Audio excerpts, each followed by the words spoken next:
Hi, I'm Melissa Carlson. I'm a senior digital producer at WGBH up in Boston, and I'm going to talk today about how my team is creating digital games that look at the global world through the lens of engineering.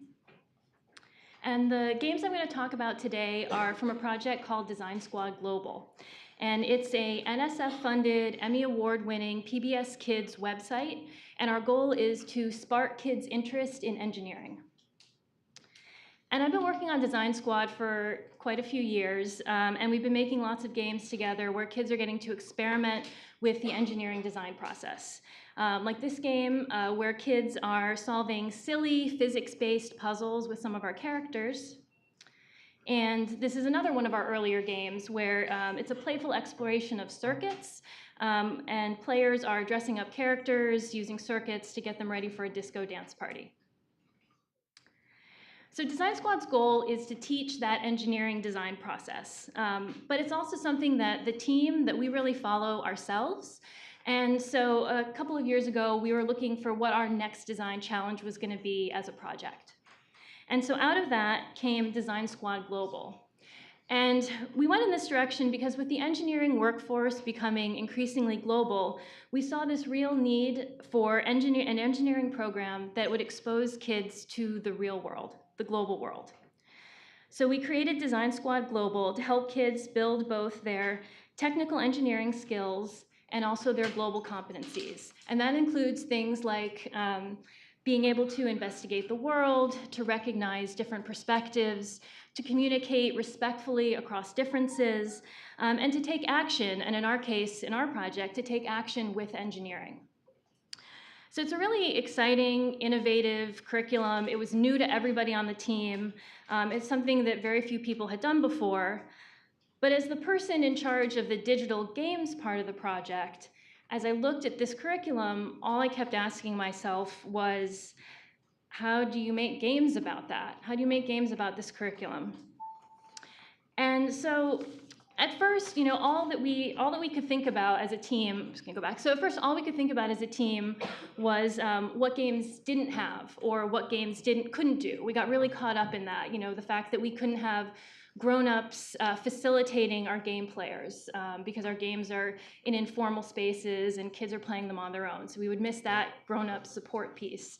We were really caught up with the fact that our young players, some of our players are as young as 6, they wouldn't be able to communicate directly with each other. They couldn't interact with each other about what global problems or issues were important to them. They couldn't share any personal information.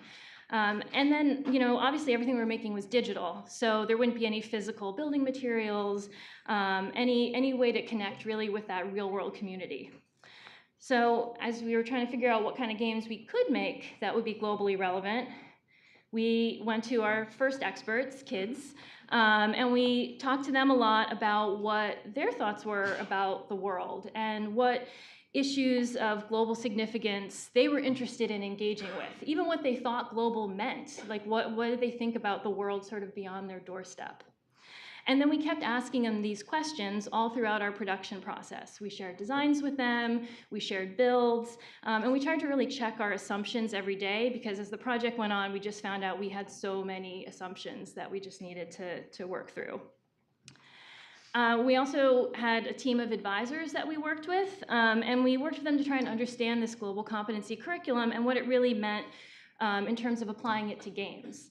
And in order to sort of go forward, we started by looking back, and this is the circuits game that I mentioned earlier, and we asked our advisor to do a case study and look at how he would make that old game more global. And basically what we learned was that circuits were universal, but the context that our game had put them in was not. And so the advisor had some really helpful recommendations about how to make this game more global. So one was reframing it around a global issue, like something like water scarcity. So maybe the players were closing a circuit or working with a circuit in order to help the community in some way. Also, the circuits game we made was really about producing consumer goods. It was costumes, it was funny, it was silly.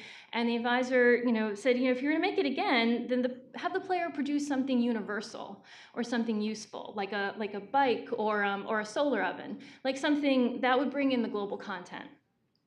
And then he also, reminded us to think about the goal of the game, and that kids should come away from a game like this having really learned that a global issue can be solved or improved through engineering, that's what kids should be coming away with.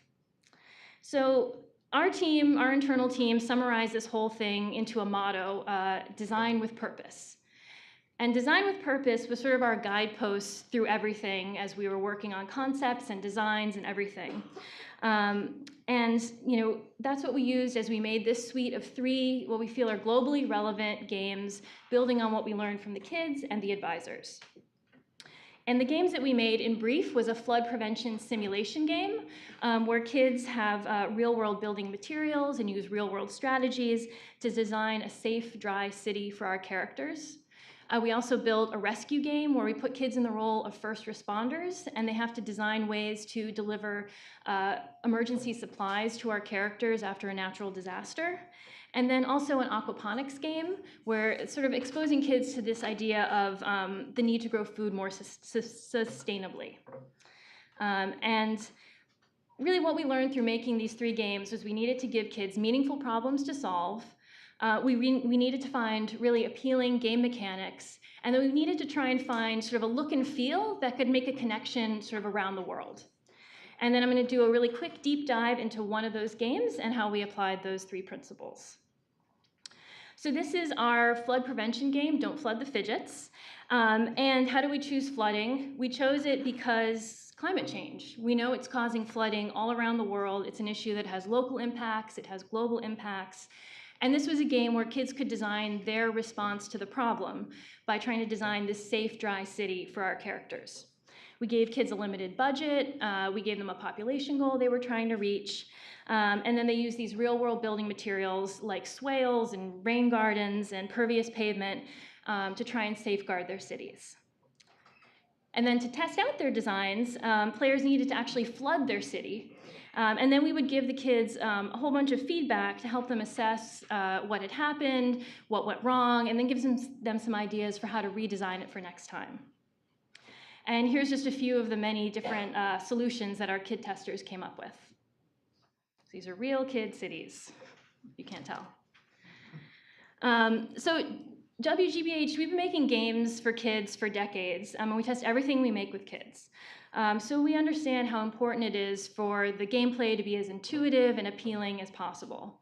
And so to try and reach a really wide global audience, we specifically chose very popular game mechanics. And for our flood game, we were inspired by the Minecraft city building mechanic. So here's a quick demo of what that looks like. So you've got a game board and this toolbox of building materials. Some of them, as you can see, like this house, I'm stamping onto the board. And then there are others, when I go back into my toolbox, you can see like this wetland I'm going to choose here. There's others you can draw onto the board. And you're keeping track of your budget. You're seeing those numbers are showing exactly how much money you're spending as you go. And then I'm going to flood my city, but I'm going to hop ahead. That is not going to be a flood-safe city. So jumping ahead, design. We also really learned from our advisors that visual design needed to be as universal as possible. And so for the flood game, the advisors really guided us toward what kinds of landscapes we should provide, what kinds of flooding scenarios, to try and really best represent global flooding conditions. So in this case, we had an island, a river, and a peninsula game board that the players could work with. Our advisors also helped guide us toward a visual style for the cities and buildings that didn't skew too far toward any particular place to best match universal human development, as well as showing building materials that are used around the world. So we worked with a civil engineer, and these are real, actual building materials you would use.